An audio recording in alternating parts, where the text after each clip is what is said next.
What's going on, guys? This is another episode here in Nolan's Pod. Um, Today we're going to talk about MLB offseason, MLB baseball free agency. As you know, Juan Soto signed the largest sports contract in pro sports history with his 15 years, $765 million deal with New York Mets. Um, a lot of people have a problem with it for a number of reasons. One reason being the Yankees offered Juan Soto one more year than what the New York Mets offered him, and the Yankees offered him $760 million versus the Mets offered him $765 million. That's only $5 million less. So it's like Juan Soto, a lot of people think he's being greedy with the money because he only got offered $5 million less with the New York Yankees. And I get that, $760 million was still going to be the richest contract in pro sports history, but he went for $765 million, 15 years with the New York Mets. One thing that I have a problem with Juan Soto is not so much of the contract, it's what he said. He said this has always been a Mets sports town, and he just basically said at the Yankees, like, it's never been a Mets sports city or town or whatever you want to call it. It's always been Yankees, Yankees, Yankees. The Yankees have gotten to more World Series than you can even think of. They've gotten to more World Series than what the Mets have been to. The Yankees have all the Hall of Fame players. Beirut, Joe DiMaggio, Derek Cheaters, the Alex Rodriguez, Aaron Judge is going to be up there, Mariano Rivera. I could go on and on and on. Point is, it's always been a Yankees town. It's never been a Mets town. The Yankees have always been the big brother to the New York Mets. The New York Mets have always been overshadowed by the New York Yankees. So because you're going to a new team, you're going to say, oh, it's always been a Mets town. No, it has not. So that's not true. Let's get that out the way. That's one. Number two, I don't believe this, but it seems like that I'm hearing it more and more that it is true. Juan Soto has said in that introductory press conference that he had with the New York Mets that he has not talked to any of his Yankee teammates since the World Series. If you are a superstar in whatever you play, basketball, football, hockey, baseball, whatever it is, if you are a superstar and you want to lead by example, and you're trying to lead a team, and you are a superstar, you mean to tell me that you haven't talked? You are the star of the team. You are one of the stars of the team. You mean to tell me that you haven't talked to any other players since the World Series in November? And it's December. You had your free agency, right? Juan Soto, you had free agency. You hadn't went through the process of talking to your teammates. Your teammates trying to recruit you to come back. Your teammates trying to talk you into coming back, to run it back. You mean to tell me that you hadn't talked to Aaron Judge, Giancarlo Stanton, Aaron Boone, the manager? You hadn't talked to management, Hal Steinbrenner, Brian Cashman, the owner and the GM. You hadn't talked to any of those people? Especially the players. You haven't talked to any of the players on the team, the guys who you went to war with, the guys who you went to battle with. But when you signed with the ball club, it was all flowers and roses. And now we go to the next offseason and you say, oh, I haven't talked to any of those guys since the World Series. That's not being a good leader, in my opinion, especially when you're a superstar. You might not like the people that you go to work with, but not talking to them, I don't even believe that. I don't believe that at all. I don't believe that Juan Soto would actually do something like that. But it's sounding like more and more it's true. And it came out of Juan Soto's mouth, his own mouth. He said it himself. he had not talked to any of his Yankees teammates since the World Series. I have a hard time believing that, but it came out of his mouth, so I had no choice but to believe it. But it's just weird. It's weird that you wouldn't talk to any of your teammates. Like, I get y'all got to the World Series, y'all didn't win it, but not talking to your teammates, bro, that don't sit right with me. And as currently constructed, the New York Mets rotation, as currently constructed as of today, Kodai Senga, David Peterson, Frankie Montage. They got Clay Holmes from the Yankees. They plan to turn Clay Holmes into a starter, which I don't like that. I don't see that. I think Clay Holmes is a setup reliever out the bullpen at best. Turning him into a starter, I'm not seeing that personally. And then the New York Yankees the New York Mets, they also lost Luis Severino, who was one of their best pitchers last year. Sean Manaea is probably not coming back either, because he's played himself into a really nice contract with whatever team he signs with, but he's probably not coming back next year either. With that being said, the New York Yankees did not sit around and feel sorry for themselves just because they didn't get Juan Soto back. They didn't feel sorry for themselves. You know what they went out and did? They signed our guy, Max Fried, to an 8-year, $218 million deal. They went out and they traded for one of the best closers in the game in Devin Williams. They traded for Devin Williams, one of the best closers in the game. Mind you, no, Devin Williams has not had a great postseason career in his short career. He has not. But in the regular season, he absolutely dominates. And the Yankees are all about winning championships. So Devin Williams is obviously going to have to change his ways in the playoffs and pitch better in the playoffs. Remember that 3-run homer in the wild card series that Devin Williams gave up to Pete Alonso? That was possibly Pete Alonso's last at bat as a New York Met. And Pete hit that 3-run homer off of Devin Williams. The Milwaukee Brewers were supposed to win that game. They did not. Devin Williams gave up that 3-run homer. Devin Williams, he's, as I said, no secret. He does not pitch well in the postseason. He's going to have to pitch better in the postseason. He's a great regular season pitcher, but when you're with the Yankees, you are expected to perform, especially in the postseason. And then on top of that, the Yankees, they wanted Cody Bellinger for like 2 years now. They traded for Cody Bellinger. Where Cody Bellinger is going to play, center field or first base, it seems more like Cody Bellinger is going to play center field, and they're going to move Aaron Judge back to right field to take all the pressure off of Aaron Judge playing center field. And it seems like the Yankees are going to go out and sign a first baseman, whether that's Pete Alonso, whether that's Christian Walker, whether that's Carlos Santana, or possibly trying to trade for Josh Naylor. It seems more like Bellinger is going to be out in center field versus first base. And it seems more like to me, off the rumors that I've heard this past off season, that it's likely that Pete Alonso probably goes to another team versus signing back with the New York Mets, for that matter. That would be really funny to see Pete Alonso sign with the New York Yankees after you just had Juan Soto leave the Yankees to go to the Mets. That would be hilarious. I would love to actually see Pete Alonso sign with the New York Yankees. That would be really cool. If they can't do that, you got Christian Walker, who's a stud offensively and who's a stud defensively, who's in his free agency year, who plays first base. So the Yankees have options. They didn't sit around and feel bad because Juan Soto didn't come back. They went out and they improved this team tremendously. The scary part about it is the Yankees aren't done making moves, and you have to give Brian Cashman, GM, and Hal Steinbrenner, the owner, a lot of credit for the moves that they have made to make this team better. They are not done yet making the moves.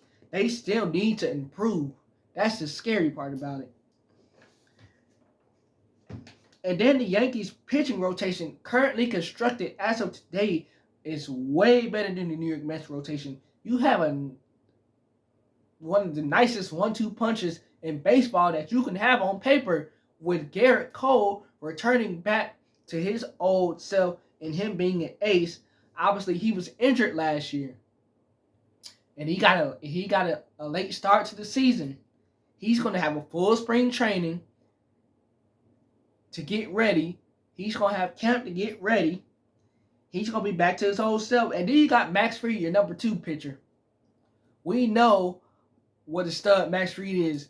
As a Brave fan, we know how good Max Fried is. We know how good he's going to be with the Yankees. And we know how motivated he's going to be, being that he's with an entirely new ball club. And then behind that, you got Rookie of the Year, Luis Gil, who these teams were trying to get left and right in trade talks. And the Yankees did not give him up because they know he's going to be a stud in the future. He just came off his Rookie of the Year season. He won Rookie of the Year. And then you got Carlos Rodon. And then you got Clark Schmidt, currently constructed right now. The New York Yankees have a way better pitching rotation than what the New York Mets have. Now, I'm sure that when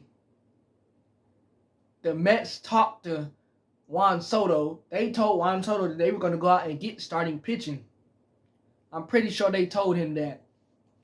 They need it. They really do need it. Because currently constructed right now, that's not good. The starters they have. That's my opinion.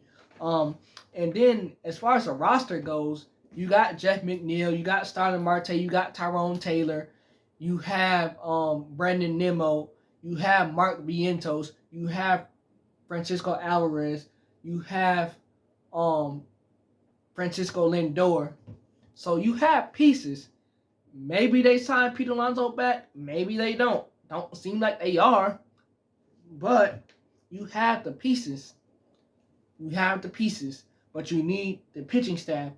If you don't have a pitching staff, you're not going to win. And you can't never not have enough pitching. I know the Dodgers, all their starting pitching was hurt all season, but the Dodgers had a tremendous offense. They had Ohtani. They had Freddie Freeman. They had Mookie Betts. They had Teoscar Hernandez. They had the bats to overshadow their pitching. But with the New York Mets, you don't have that like that. So you need starting pitching, which I'm sure they told Juan Soto they plan to go and get starting pitching because they need it. One other problem that I have with Juan Soto leaving the New York Yankees is you got to the World Series. No, you didn't win the World Series. And yes, the Yankees did struggle with the little things as far as the base running, as far as the fundamentals, as far as the errors in their fielding, and just doing the little things to win. The Yankees struggled in that department all year long, and they still got to a World Series. Nobody was beating the Dodgers with that Dodgers team. Mookie Betts, Ohtani, and Freddie Freeman. Freddie Freeman just performed out of his life in that World Series, which we know, as a Braves fan, we know that Freddie has always did that throughout his career. But what Freddie did during that World Series, especially that Game 1 walk-off grand slam off of Nestor Cortez, what Freddie did in that World Series, he put the Dodgers on his back, and he we're going to get this World Series. I'm not letting us lose. The Yankees were not going to beat the Dodgers, even if the Yankees played perfect baseball. And any other team in the league, for that matter, was not beating this Dodgers team this year with what they had. When they signed Ohtani, we that's it. They finna win the World Series. They went out and they won a World Series. My thing with Juan Soto is you have a team that's gotten to the World Series, and you leave that team to go to a Mets team who's not getting to the World Series anytime soon, especially in the NL East. Now that the Braves have something to say about it. Now that the Phillies have something to say about it. And then the rest of the National League teams. Now that the Dodgers have something to say about it again. Now that the Diamondbacks have something to say about it. Now that teams like the San Diego Padres have something to say about it. And then you got the American League teams who get better and better and better and better. Now that the American League teams have something to say about it, you're not getting back to a World Series, Juan Soto, with the New York Mets. I'm sorry, you're not. You were better off staying with the Yankees. You went to the National League, where in the National League, the Dodgers are in the National League. So you went to the same, you know what I'm saying? You went to the New York Mets team, they in National League Two. One of the reasons why I think Juan Soto left the Yankees is because he didn't want to be overshadowed behind Aaron Judge. Juan Soto had a great year. He's like Babe Ruth at the plate. He's going to drive in runs. He's going to hit for batting average. He's going to give you the walks. Juan Soto's not a good base runner, and he's not a good fielder. But he didn't want to be overshadowed by Aaron Judge. That's one. Two, Juan Soto knows what it takes to win. Juan Soto won the 2019 World Series with the Washington Nationals beating the Houston Astros. He knows what it takes to win the World Series. Obviously, he didn't think that the Yankees had what it took to win the World Series, even though they got there. Well, he's gonna find out that the New York Mets don't have what it takes to win the World Series. He's gonna find that out. Number 3, I think it's the money. He got offered $765 million from the New York Mets versus the $760 million from the New York Yankees. That's $5 million less. Money always going to talk. Even though it's $5 million less, any player is going to take more money. They're going to get their bag. That's another reason why I think he left.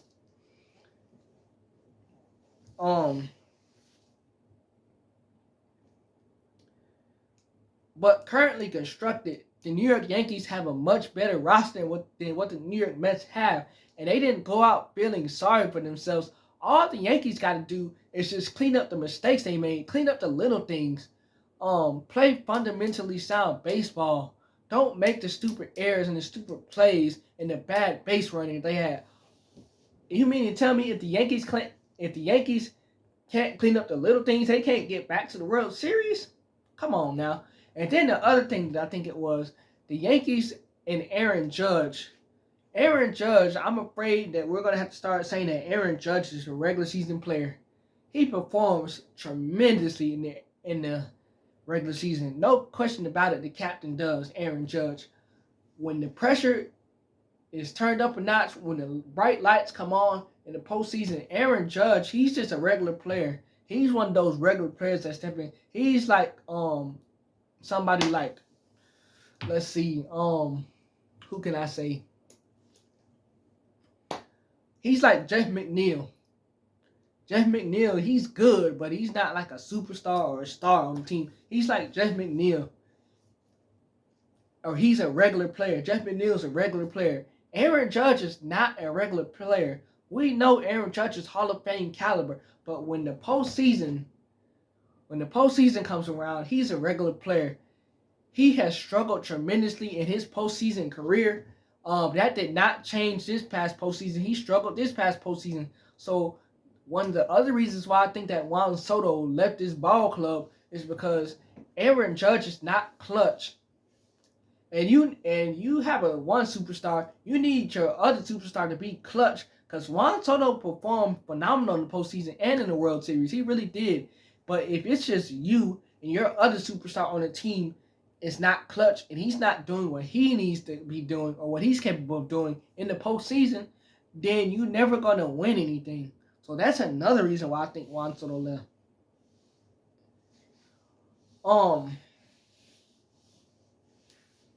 But currently constructed right now, the Yankees have a much better roster.